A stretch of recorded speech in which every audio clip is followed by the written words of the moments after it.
Adji Sarr Adji Sarr encore Adji Sarr Adji Sarr dangaa mënut a dimbali nit ñi dimbali sénégalais yi yéen fu mu toogee ba am suñu stabilité ci Sénégal nekk ci jàmm ngeen génneeti Adji Sarr muy fenati Adji Sarr tax nga ba 14 personnes dee ci Sénégal yow loolu doyul nga ne dangay continuer di fen Adji Sarr yàq nga image yu Sénégal Adji Sarr yàq nga déggu jigéen Adji Sarr def nga lu bon def nga lu ñaaw ndax la alalu àdduna Adji Sarr qui est entré tristement dans l'histoire du Sénégal waaye nag ñun jigéen ñi ngi lay muñee Ndeye Khady Ndiaye ñi nga xamante ne elle est entrée dignement dans l'histoire du Sénégal Adji Sarr dimbali nit ñi waaye nag yow sax man dama ñëw sax duma woon wax say wax ndax kenn nawloo woon man duma wax say wax yow journal Le Soleil bii ci Sénégal sax wala yeneen journaux yi nga xamante ne ñu ngi ci Sénégal amoo ci sax accès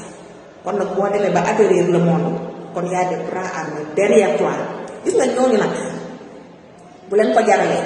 ba tollu leen foofu lan moo leen teree tëgg procès wax ji procès doo ko koy leeral yéen diaboliser ngeen Ousmane Sonko fii ci Sénégal jàll léegi nee nañ da ngeen di internationaliser mbir mi ça ne passera pas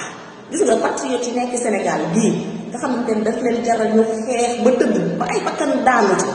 ñu ko raw ñoo nekk ci diaspora bi seen lii ça ne passera pas jaral na leen ko ba jaral leen ko dëgg leen procès mais de quoi vous avez peur lan ngeen ragal dëgg leen procès waaye ci jeex lii jaru ko ndax du jàll campagne de diabolisation bi du jàll Ousmane Sonko li ngeen koy tuumaal lu ko gën a yées yéen a ngi koy def baleen jàmbur bi baleen doomi jàmbur bi ngaan leen mu wadd Ousmane Sonko talu leen tey talu leen suba moom ma ngay gorob te Ziguinchor te dina réaliser lu nga xamante ni te Ziguinchor boobu di ngeen ci xëppi seen bët di ko ci teg mu leen di naqari te du ngeen ci man dara baleen jàmbur bi taal bu yàlla taal sànni ca patt moo gën fay Ousmane Sonko gën na leen raw na leen jiitu na leen sànni karawax du ngeen ko dab mukk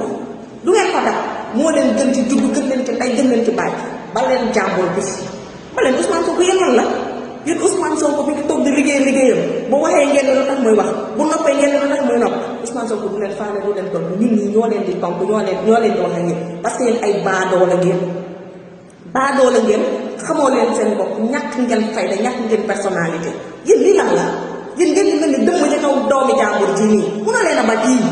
dimbali leen ñu waaye